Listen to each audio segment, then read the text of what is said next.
let's get to the NFC East. So many people think that this is a two-horse race. I don't agree with that, but let's begin with the Cowboys and Eagles. Out of those two teams, which do you think is better and why? So this is a tough pick because you can either pick the one team that is elite on one side of the ball, but not so much on the other, or you pick the better balanced team that has injury issues. I'm going to go with the better balanced team. I'm going to go with the Eagles in this case. The Eagles made the playoffs last year despite like 90% of their team being injured is what it felt like.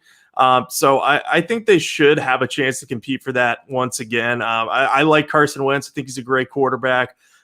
They've added more receivers to their roster. They spent a first-round pick on Jalen Reagor, which was a little bit of a surprising pick, but he has speed and potential. And if he can, if Deshaun Jackson and Alshon Jeffrey can get and stay healthy, having Reagor on the field with those two could really make a dynamic offense when paired with Zach Ertz. So I like that unit. They have a little bit of a concern on the offensive line with Brandon Brooks getting injured, but they have a decent backup in Matt Pryor. It's just more about, can they sustain another injury? That's a big question without Jason Peters on the team.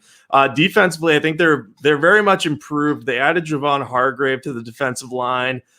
They traded for Darius Slay and signed Nickel Roby-Coleman at the cornerback position. Corner was one of their biggest weaknesses last year. So getting Slay to be a true number one guy there is huge because Ronald Darby could not hold up because of all the injuries that he had. And, he was on the field probably a little bit earlier than he should have been. But I like him a lot to bounce back Darius Slay and replace Darby there. So I think their secondary is improved. Their defense has an excellent pass rush and they're deep up front. So I think they should be in the mix if they can avoid injuries. And if Carson Wentz can stay healthy, I could see them winning 10 or 11 games. But they also have if Wentz gets hurt or if they have too many problems on the offensive line, I could see them going like 7-9 because there are some weak spots in the middle of that defense. And if Slay were to get banged up, their cornerback group would be very thin all of a sudden. Yeah, I mean, I'd say I agree. Like a couple of weeks ago, I would completely agree with what you said. If the Eagles could stay healthy, they could go 10-6, 11-5, win the division. The problem is they already have a major injury. Brandon Brooks went down for the year. He tore his Achilles. Brandon Brooks is one of the top guards in the NFL, and it's so telling that Carson Wentz in his career, he's never won a single game in which Brooks has played fewer than 50% of his snaps. Never happened.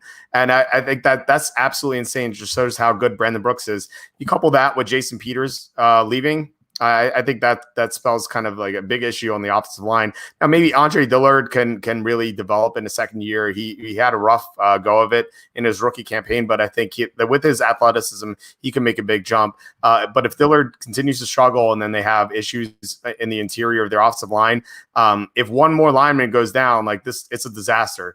So I think the Eagles could have a lot of trouble offensively if that happens. Also, you can't really count on these receivers staying healthy. Alshon Jeffrey always injured. Deshaun Jackson's always injured. And you're going to have Jalen Reagor at that point. If both guys go down, he's going to be the number one receiver with no experience. It's just a big issue. Defensively, I love the Darius Slay acquisition as well. I mean, there's a big upgrade at corner. The problem is they have other issues elsewhere. They lost Malcolm Jenkins, such a big player in their secondary. He's able to play everywhere, like safety. He played in the nickel. Not having him around just loses so much versatility and just playmaking ability at safety. I think they have one of the worst linebacking cores in the NFL. They lost Nigel Bradham. They lost a couple other guys, and they really don't have much there. And I was kind of surprised that they didn't really upgrade that area. But I love their defensive line, though. So, they have some strong areas. Like Carson Wentz, I love him. If the receivers stay healthy, they're great. If Andre Dillard improves and no one else in the line gets hurt, they have a good line and great number one cornerback and great defensive line. So they have a lot of potential. They can go 10-6, 11-5. But given the injury history of a lot of their guys, I mean, this could get very ugly. I could see maybe 6-10, 7-9. Yeah, I think that's probably about their floor. I think they have a wide range of outcomes. And you mentioned the linebacker core. I don't understand why Nigel Bradham is unsigned right now. He's probably asking for more money than teams are willing to give him. But the Eagles should really call him up and try to bring him back because you're right. Their linebacker core is insanely weak. I mean, we're talking about Nathan Gary, TJ Edwards, and Duke Riley being the three starters and maybe third-round pick Davion Taylor, who was a massive, massive reach. playing a role there. I just don't see that happening. So they got to do something to strengthen the middle of their defense. I think bringing back Bradham would make a ton of sense, but obviously there's a reason they're not doing it. So maybe they have more faith in some of these guys, or maybe they just simply can't afford it. Maybe TJ's bringing up Jalen Hurts could start for the Eagles. Maybe linebacker, considering how bad their linebacker core is. Maybe they should have used their second round pick on a linebacker. I think that would have been better. Let's go to the Cowboys then. So do you like? I mean, you said you like the Eagles more than the Cowboys, and I think I agree. But what's your outlook on Dallas? So obviously, if you look at Dallas, their offense looks really great on paper. I mean, they drafted CD Lamb, so they have like one of the better 3-man receiving cores in the league, maybe if not the best possibly, between Amari Cooper, Michael Gallup, and CD Lamb. Michael Gallup also doesn't get enough attention for just how good he is because he's a number 2 receiver, but he had over 1,000 receiving yards last year. I didn't even know that until I looked at his numbers like 2 weeks ago. So I'm on board. The Michael Gallup is better than people think train. Their offensive line is still very good. They lost Travis Frederick to retirement, which is going to be a loss, but they have a couple potential replacements in Joe Looney, who's kind of a solid interior lineman backup, and Tyler Biadasz, who they drafted in the 4th round this year. So I think one of those guys will emerge as a potential replacement. I don't love Dak Prescott, but when he's surrounded by talent, I think he's going to be fine. So he's definitely surrounded by talent this year. And even if he were to go down or struggle, they have Andy Dalton, who's probably one of the 2 or 3 best backups in the league. So I think they're well positioned to compete on offense. Defensively, it's a different story. They lost Byron Jones, which is absolutely massive for the team because he could play anywhere in the secondary. And now they don't have him to start outside. They don't have him to help at safety if you had to do that. And, they drafted Trayvon Diggs to potentially replace him. And I like Diggs, but I don't know if he's ready to be a number 1 cornerback. And they don't have anyone else really who can step up into that role. Things are a little better in the linebacking core. They still have Leighton Vander Esch, Jalen Smith, Sean Lee, who are a solid trio. And they have DeMarcus Lawrence up front, but aside from them, I don't think they have a ton of talent in the front 7. So I think they're going to struggle overall to generate pass rush and contain passing offenses. They might be better against the run because they're linebackers, but I think ultimately the Cowboys are going to be a team that wins with offense. They're going to have to score a lot, and they're going to give up a lot of passing yards and points and touchdowns.